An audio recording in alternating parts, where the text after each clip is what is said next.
Amado e querido Deus, nós queremos nos colocar em Tuas mãos, pedindo que o Senhor opere aqui, na nossa igreja e em nossas vidas.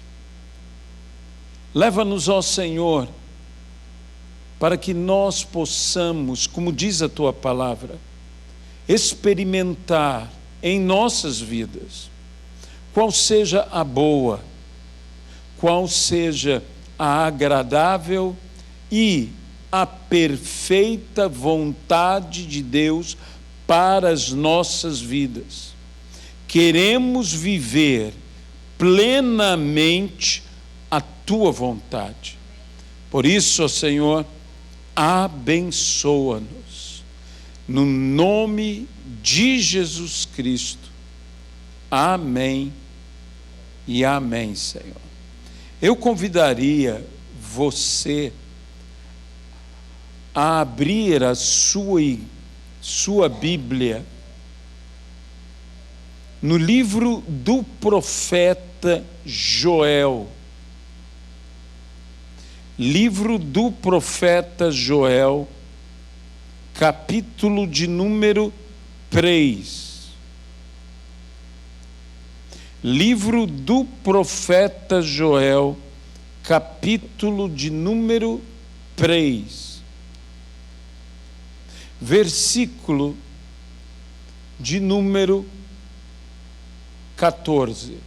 Podemos ler o versículo 13, inclusive.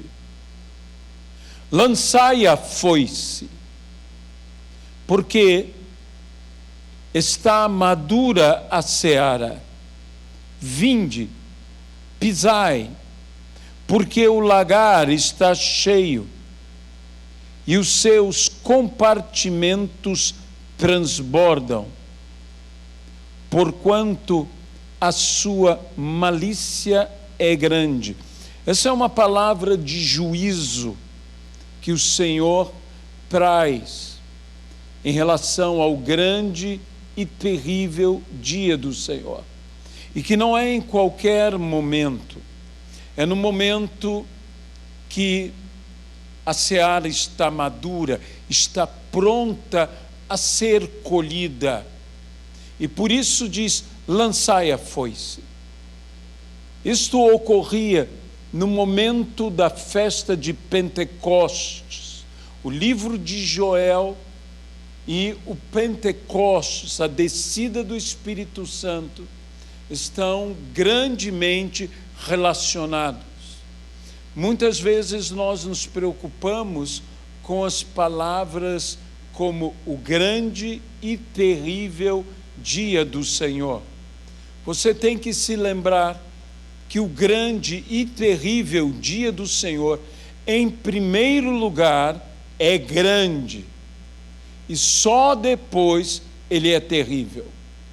Porque ele é grande para nós que esperamos no Senhor, mas é terrível para aqueles que não aproveitaram o tempo de sua visitação. Por isso nós temos que nos alegrar no grande e terrível dia do Senhor. É a mesma profecia que diz: o sol se converterá em trevas e a lua em sangue, antes que venha o grande e terrível dia do Senhor.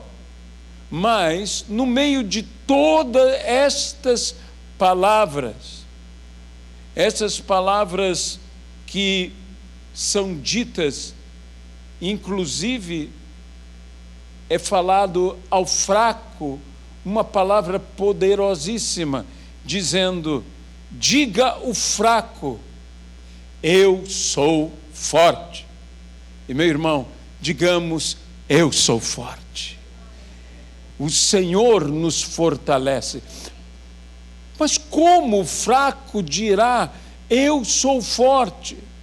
O apóstolo Paulo nos diz que tudo isto é pela graça de Deus. De modo que, diz-nos Paulo, quando eu sou fraco, aí então é que sou forte. a nossa dependência total do Senhor.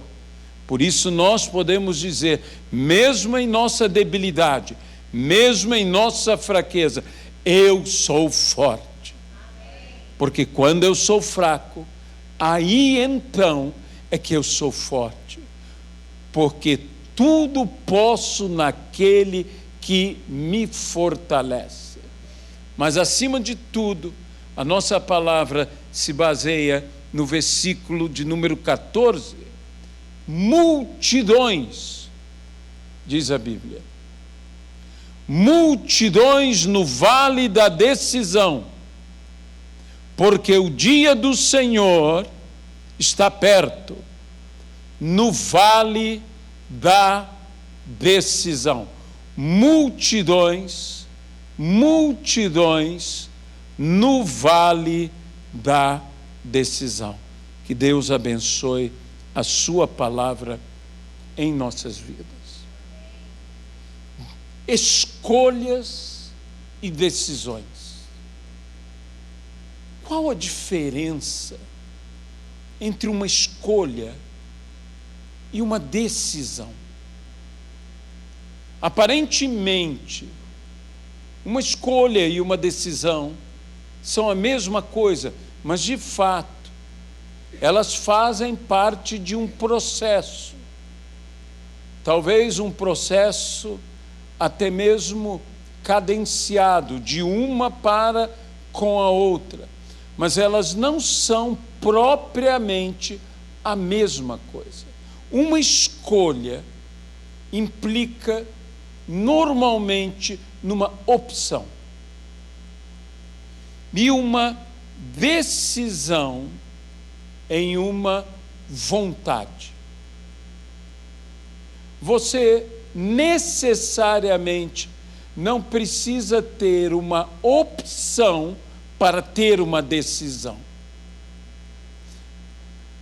Mas numa escolha, você tem uma ou mais opções. Nós, nas decisões e escolhas, determinamos o rumo da nossa vida. Nós determinamos até mesmo, eu diria, o destino da nossa vida. E nós temos condições de escolher o destino das nossas vidas, o destino aonde chegaremos. Uma das coisas mais importantes na escolha de um destino é a escolha do caminho. Pois escolhendo o caminho, eu escolho o meu destino. Um caminho me levará a um destino. Escolha bem o seu caminho. E então você terá escolhido bem o seu destino. Não é sem motivo que a Bíblia nos diz, eu passo a mostrar-vos um caminho sobremodo excelente. Porque há muitos caminhos.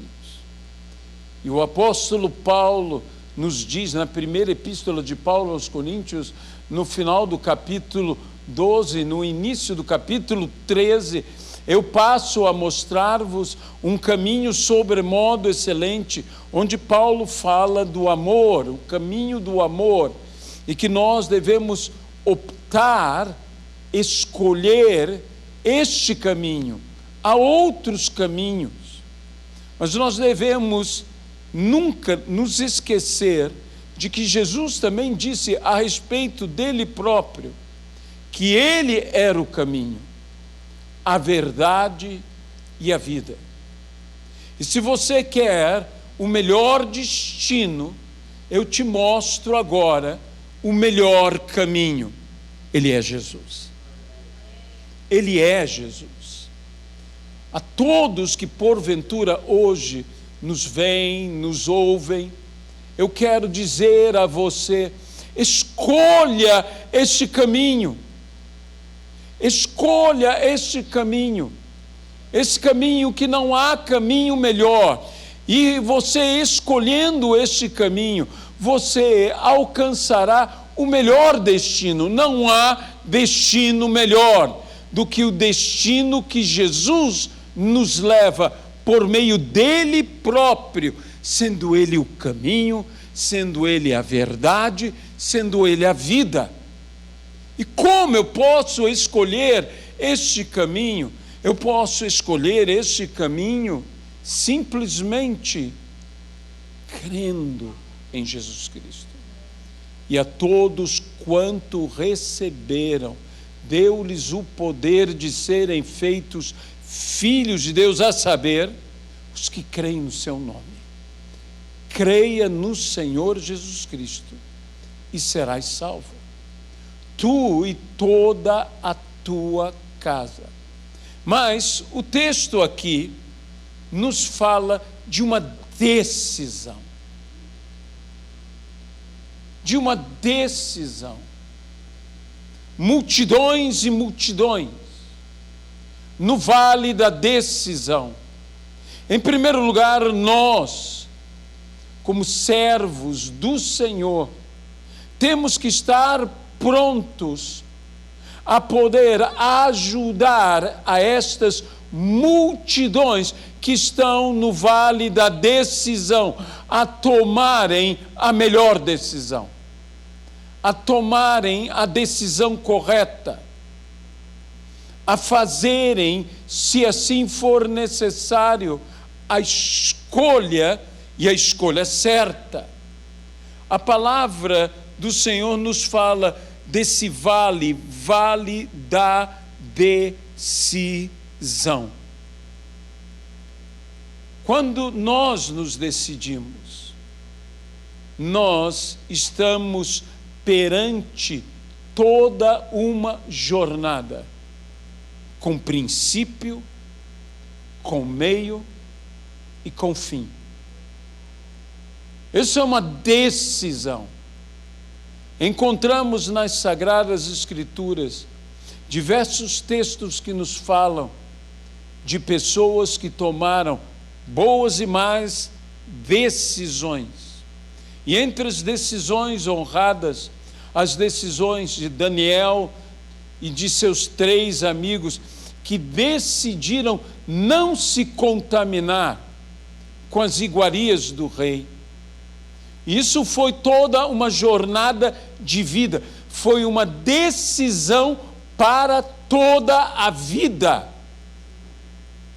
Foi uma firme decisão, como Cristo que se levantou e firmemente decidiu ir para Jerusalém, e tão firmemente decidiu que o seu aspecto, o aspecto de sua face, a todos demonstrava que ele decididamente ia para Jerusalém.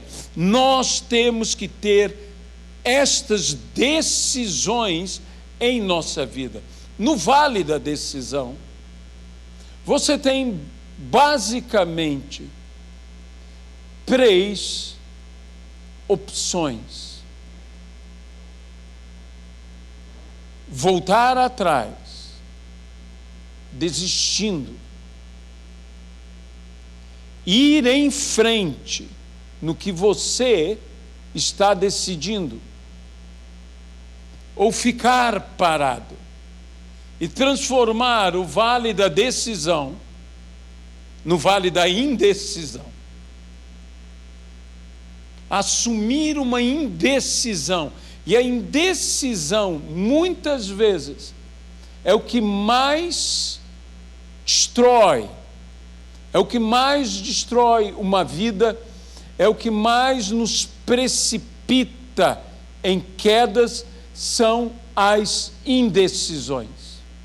É importante sermos pessoas decididas, que tomemos uma boa, uma sensata decisão. E isto, então, agora, traz a nós algo importantíssimo.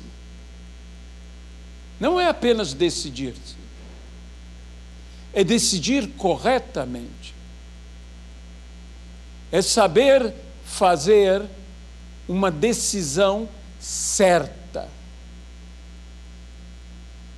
Bem se diz que todos estão livres para fazer suas escolhas. Ninguém irá te obrigar, mas as consequências de nossas escolhas, nós não temos como não nos responsabilizar por elas, ou ainda, mesmo que não queiramos, nos responsabilizar, nós viveremos as consequências da nossa escolha. Todos nós estamos livres para escolher. Todos nós estamos também livres para decidir. Decidir bem, decidir mal. Decidir certo e decidir errado. Todos nós estamos livres para ir por uma jornada, como eu disse, que tem princípio, meio e fim, que nos levará um caminho, que nos levará a um destino. Todos nós temos essa liberdade, quer salvos, quer não salvos, quer os que creem em Cristo ou não creem em Cristo. E a melhor e a mais importante decisão é aquela que nós fazemos a respeito de Jesus Cristo. Se o aceitamos ou não aceitamos, se o rejeitamos. E eu oro a Deus que todos aceitem. Meus irmãos, hoje, eu não quero dizer que não haja evangelismo, que não haja o ganhar almas, porque há. Mas, muitas vezes, o que em diversos ministérios está acontecendo é uma transferência de pessoas que já conhecem ao Senhor e de igreja para outra igreja, e uma igreja cresce, porque cresce, mas a igreja do Senhor Jesus precisa crescer, retirando almas que estão perecendo neste mundo tenebroso. Volto a dizer, eu sei que muita gente está evangelizando, que muitas pessoas estão sendo ganhas para Cristo. Não há aqui um desejo de crítica da minha parte a qualquer ministério. O crescimento vem do Senhor, isso é com o Senhor, mas nós temos que levar as pessoas a tomarem a decisão por Jesus Cristo, a mais importante decisão de suas vidas. É mais importante do que a decisão da carreira que ela fará, é mais importante do que a decisão de com quem ela casará. Todas essas decisões são extremamente importantes. Aonde eu morarei, com quem eu me casarei, o que eu farei, que profissão eu terei. Óbvio que tudo isto é muito importante, mas a mais importante decisão que alguém pode tomar é a decisão de aceitar a Jesus Cristo como seu Senhor e Salvador, porque todas as outras decisões são para um momento, são para um tempo, mas esta decisão é para toda a eternidade. É para toda a eternidade. E nós, como igreja, temos que clamar ao Senhor, pedir ao Senhor, que nós queremos ganhar almas para Jesus Cristo. Nós queremos ganhar vidas para Jesus Cristo. Nós queremos encher esse ambiente de pessoas novas convertidas. Queremos cuidar dos novos convertidos, discipulá-los. Queremos ter 1, 2, 3, 4, 5 reuniões todos os domingos. Óbvio que eu não poderei pregar em todas elas, você terá que pregar nelas. Nós temos que ganhar pessoas para Jesus Cristo. Nós temos que ganhar o perdido pecador para o Senhor Jesus. Nós temos que mostrar que o sacrifício de Cristo não foi em vão. E temos que ter misericórdia daqueles que estão em dúvida, arrebatando-os do fogo.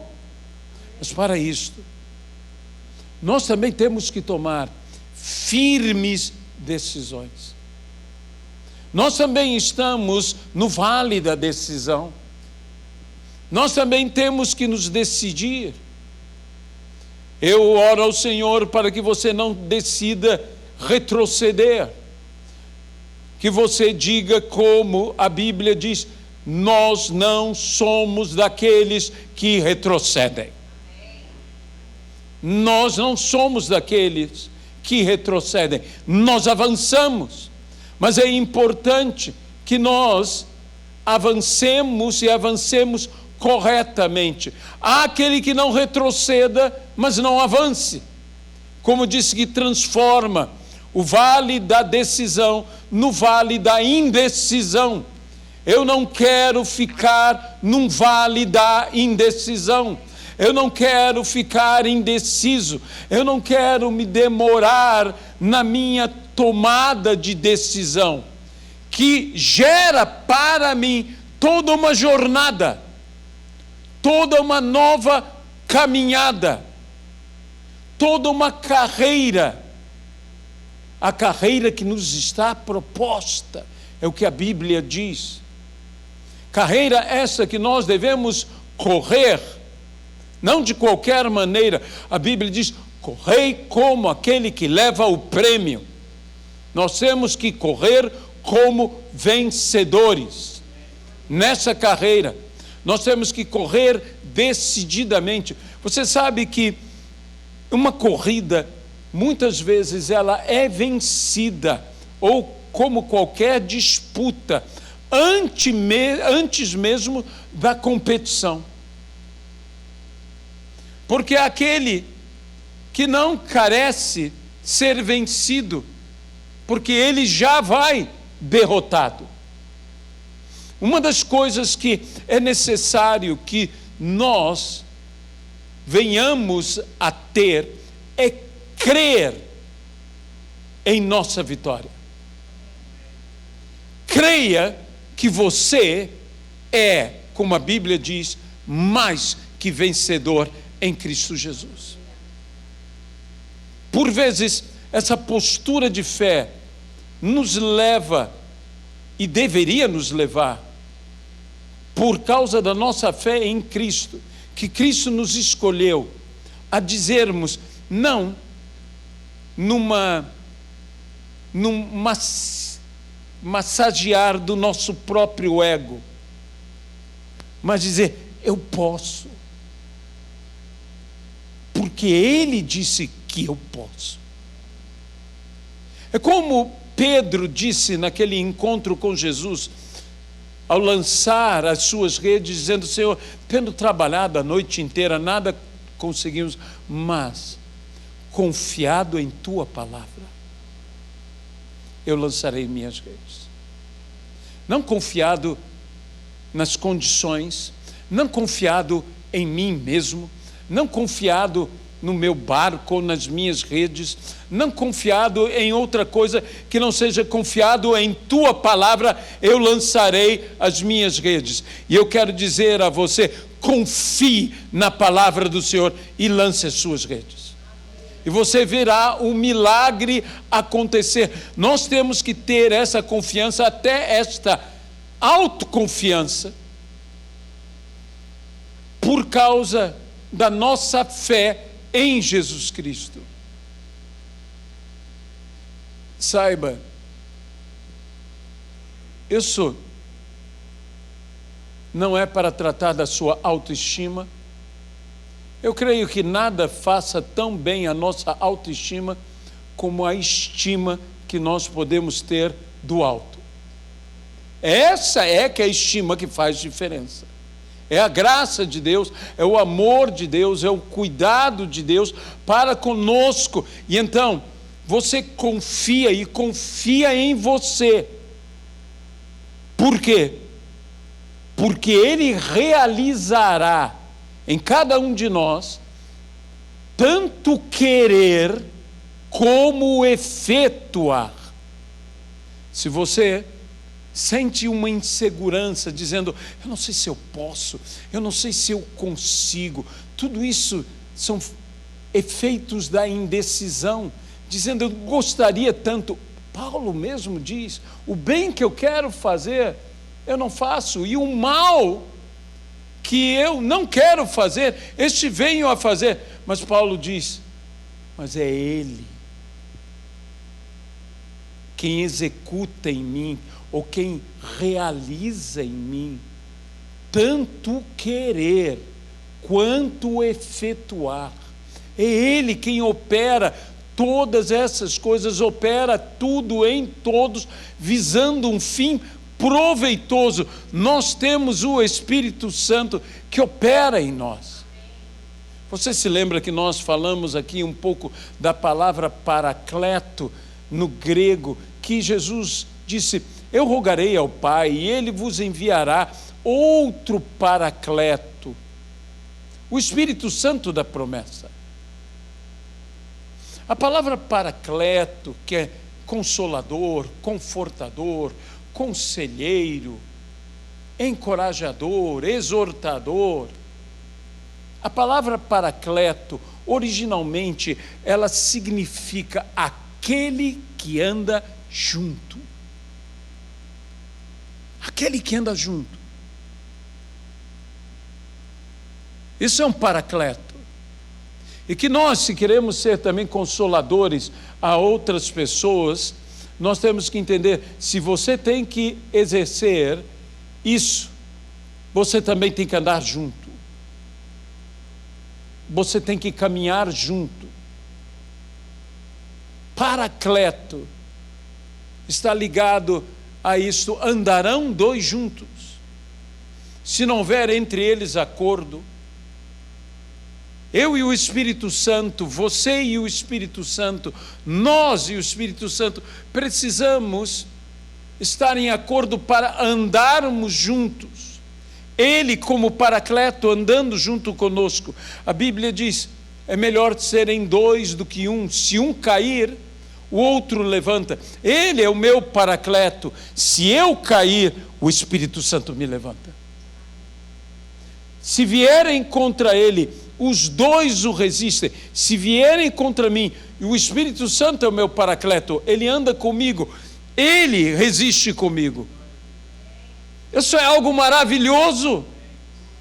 Jesus disse, eu rogarei ao Pai e Ele vos enviará outro paracleto. Hoje eu sou o paracleto com vocês, eu ando com vocês, vocês andam comigo, nós andamos juntos, mas o Espírito Santo andará junto conosco. O Espírito Santo andará junto conosco, como Jesus andou junto com seus discípulos. O Espírito Santo está andando conosco, e Ele é Deus, Ele é Jesus. Jesus disse, eu nunca vos deixarei, eu sempre estarei convosco. Ele é o meu paracleto, Ele está comigo. Ele me apoia, Ele me ajuda, Ele me encoraja, Ele me anima. O Espírito Santo está conosco. E quando nós dizemos, Senhor, eu não sei como eu farei, eu não sei, às vezes nós recebemos promessas de Deus, e dizemos, como isso será, Senhor? Não se preocupe, você tem um paracleto, Ele está andando com você. Mas Senhor, eu não tenho nem forças físicas, Ele está com você. Se você cair, Ele te levanta. Se vierem contra você, Ele junto com você resiste. resiste. Vem uma seta, vem algo, vem uma enfermidade, vem um problema, venha o que vier, o Espírito Santo está do teu lado. E se Ele é por nós, quem será contra nós? E aquele que não poupou o seu próprio filho, antes o entregou por amor a nós, como não nos dará com ele gratuitamente todas as coisas? Esse era o grande versículo na vida do apóstolo da fé, George Miller, o homem das orações atendidas. Que diremos, pois, à vista destas coisas? Se Deus é por nós, quem será contra nós? Aquele que não poupou o seu próprio filho, antes por amor a nós o entregou, como não nos dará com ele gratuitamente todas as coisas? Ele orava nesta confiança. É como nós temos que agir. É como nós temos que basear a sustentabilidade da nossa decisão. No vale da decisão, eu ainda posso tomar duas decisões, praticamente, a certa e a errada. Há quem retroceda, há quem fique indeciso. Tudo isto é ruim, mas há quem decida. E no meio dos que decidem, há os que decidem certo e aos que decidem errado. E nós devemos decidir certo. Eis que ponho diante de vós. E isso é uma escolha. Eu tomei a decisão. A decisão é ir em frente. A escolha é por que caminho eu irei em frente. Eu escolho a porta e escolho o caminho. Há uma porta estreita e um caminho apertado. Há uma porta larga e um caminho espaçoso. Há duas portas, há dois caminhos. E Jesus diz: são poucos os que acertam com ela. Mas aqui é tomada uma decisão: ir. Essa é a decisão. Mas por que porta você entrará? Por que caminho você seguirá? Escolha corretamente a porta. Escolha bem o caminho. Jesus, que disse que era o caminho, a verdade e a vida, também disse: eu sou a porta. Escolha a porta certa. Essa porta é estreita, porque essa porta tem as dimensões de uma pessoa, de uma única pessoa, é Jesus Cristo. Eu sempre digo, é Jesus e nada mais, é Jesus e mais ninguém, é apenas Jesus. Escolha só Jesus. É uma porta estreita. São poucos os que se acertam com ela. Mas é uma porta em um caminho. Quem acerta a porta não erra o caminho. De modo que a nossa escolha está entre a porta estreita e a porta larga. E mais do que facilidades, mais do que a sedução ou a atração do caminho espaçoso ou da porta larga, a verdade é que a porta estreita é para que nós passemos na sua exata dimensão, que é a pessoa de Jesus. Quero optar por Jesus Cristo. Essa é a minha escolha. Eu escolhi Jesus. Que privilégio de poder dizer isto. No final de todos os tempos, no final de toda a existência deste mundo, no mundo vindouro, nós teremos a alegria de dizer: eu escolhi Jesus. Diante dos desafios, diante até mesmo dos martírios, aqueles que amam ao Senhor têm a honra e o privilégio de dizer: eu escolhi Jesus. Eu escolhi o Senhor Jesus. Essa é a minha escolha. É a minha escolha. Não importam quantas outras escolhas, quantas outras realidades coloquem diante de mim. Uma escolha é a manifestação da minha preferência, e no caso da minha suprema preferência. Eu escolhi Jesus. Escolhi Jesus.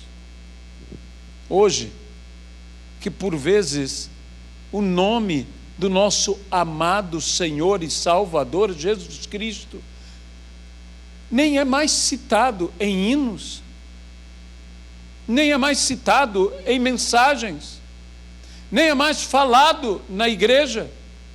E se nós não estamos falando de Jesus, estamos falando de quê? Estamos falando de quem? Meus amados, é como eu disse, isso é uma questão de preferência. Qual é a tua preferência? Escolhas são preferências, entre outras definições que nós podemos dar. Escolhas são preferências. O que você tem preferido, o que você tem amado mais. Eu prefiro segundo eu me inclino, eu prefiro segundo eu gosto, eu prefiro segundo eu amo. Não escolho outra coisa, não escolho outra pessoa, porque eu amo a esta a quem eu escolhi. A fidelidade está ligada ao amor. O amor é fiel. O amor é fiel. Quando você de fato ama, não há dificuldade em ser fiel, porque o seu coração se inclina totalmente para aquilo ou para aquele a quem você ama. A Bíblia fala: ninguém pode servir a dois senhores, ou há de servir a Deus, ou há de servir a Mamon, que é o outro senhor que a Bíblia diz. Não podeis servir a Deus e a Mamon, não podeis servir a Deus e as riquezas. Você sabe que muitas vezes o problema da igreja continua o mesmo. Jesus falou no início que há dois senhores e continua havendo dois senhores dentro da igreja, e você tem uma escolha.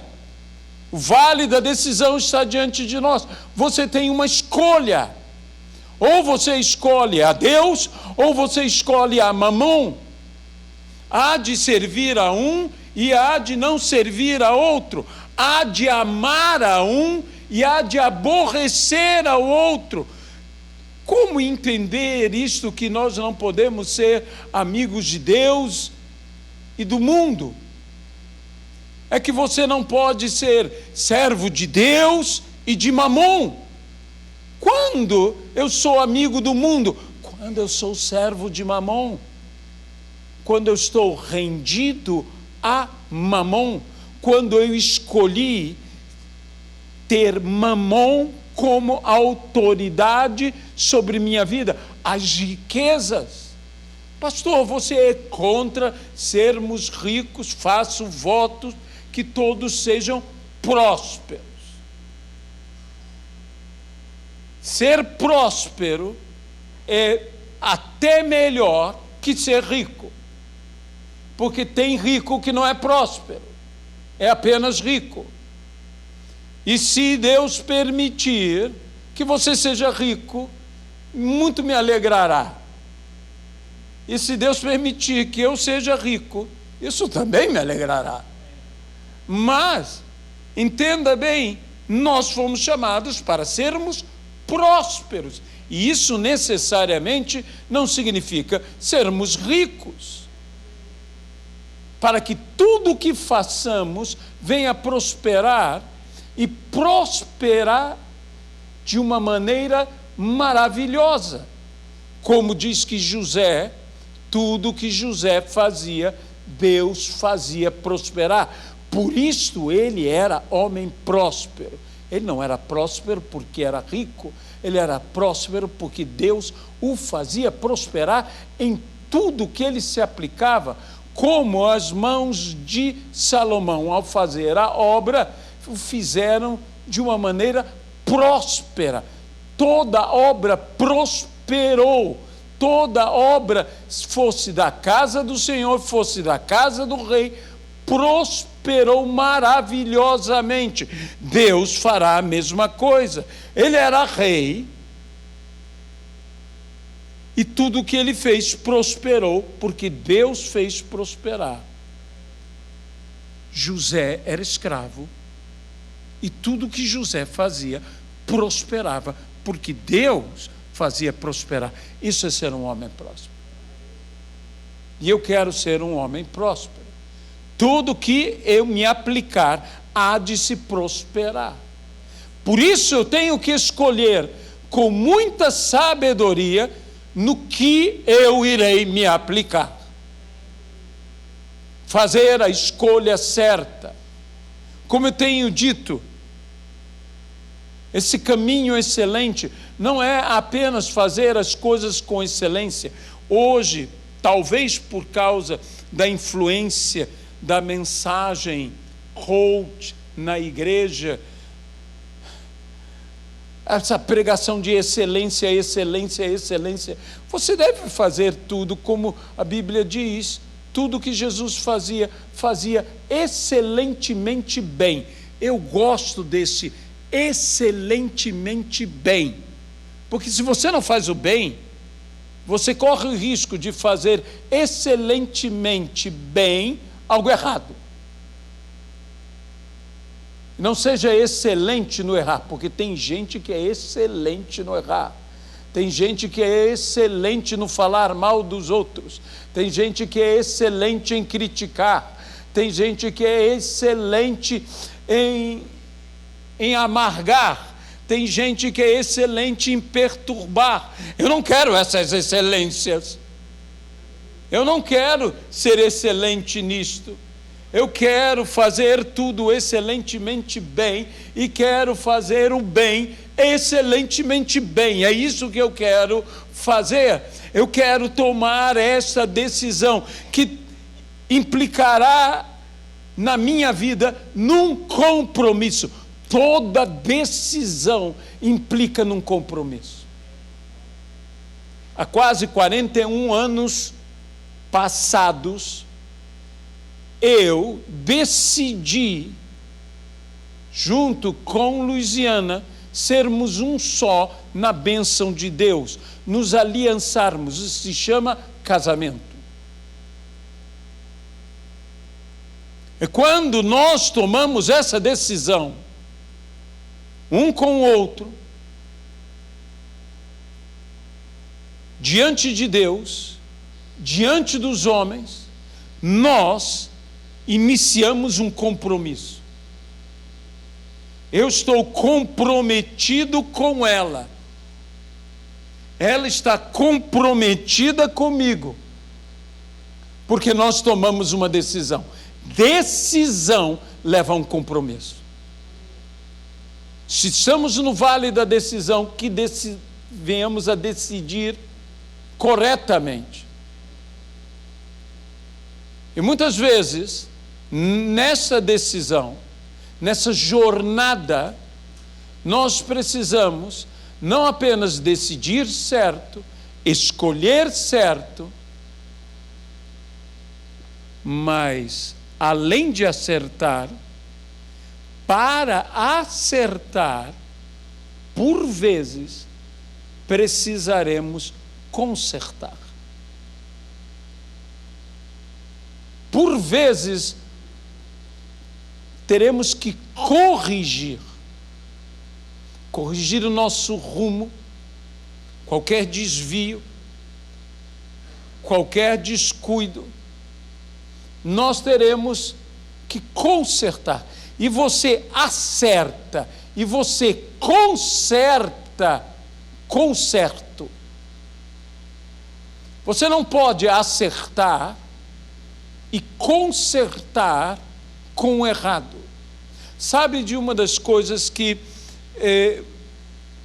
desculpe-me dizer isto, mas hoje a Igreja de Cristo, quando fala Igreja de Cristo, estamos falando de uma forma geral, não de toda a igreja, mas muitos têm buscado fora do Evangelho o que você só pode encontrar no Evangelho. E se você for buscar fora do Evangelho o que você só pode encontrar no Evangelho, você estará fazendo um desvio muito sério na sua vida. Muitos estão tolerando o que é intolerável para Deus. E há certas coisas que nós também não devemos ser tolerantes. Eu não estou dizendo que temos que ser perseguidores, que temos que ter preconceitos ou intolerância no sentido religioso ou no sentido racial, no sentido social. Eu não estou falando desse tipo de intolerância, mas eu estou dizendo que há coisas que nós não podemos tolerar, como alguém que é intolerante à lactose não pode tomar leite. Eu não posso ser tolerante à mentira, tolerante ao engano, tolerante ao pecado. Essas coisas, eu tenho que ter uma intolerância na minha própria natureza. Em outras palavras, isso tem que me fazer mal. Se nós estamos tratando certas coisas e isso não nos incomoda, isso não nos causa um mal-estar, cuidado, porque nós já podemos estar sendo tolerantes com o que Deus não tolera. É nisso que nós temos que estar com a nossa atenção, e nisso nós temos que colocar a nossa decisão, e nisso nós temos que fazer os nossos acertos, os nossos consertos, com o que é certo, com as virtudes, com as escolhas, com as opções, para onde se inclina o meu coração, para onde tende a minha caminhada, para onde se apressam os meus pés. A Bíblia fala de pessoas que se apressam para derramar sangue. O que está acontecendo com a igreja? O que está acontecendo comigo? Como salvaremos esse mundo? Meus irmãos, deixe-me dizer uma coisa que Jesus disse. Eu não quero tomar mais o seu tempo, mas a Bíblia diz: aquele que ganha uma vida, ganha o mundo inteiro. Aquele que salva uma vida, salva o mundo inteiro. Sabe como nós mudaremos esse mundo? De pessoa em pessoa. E a começar pela nossa própria pessoa. Há uma pessoa que eu tenho que trabalhar nela, como eu falei hoje de manhã, mudando a mim, eu mudo tudo. A primeira pessoa que eu tenho que trabalhar é comigo mesmo. Mas, em vez de eu pensar de ganhar multidões, eu tenho que ganhar indivíduos. Eu tenho que começar pelo indivíduo. Eu tenho do indivíduo ir à casa. Eu tenho que da casa avançar adiante até chegar a nações. Mas eu tenho que começar no indivíduo. Eu tenho que me dedicar a uma pessoa. Você quer ganhar o mundo para Cristo? Ganhe uma pessoa. Se você ganhar uma pessoa, nós estaremos ganhando o mundo para Cristo. Aleluia. Nós estaremos ganhando todo esse mundo para Jesus. Eu quero ganhar indivíduos. Eu quero ganhar um por um. Eu quero ganhar diariamente. Eu quero sim ter a experiência de ganhar em dezenas, em centenas e em milhares, mas andemos passo a passo. andemos ganhando um. E se ganharmos um, ganharemos o mundo. Se nos propusermos a ganhar um, nós ganharemos o mundo. Nós alcançaremos o mundo.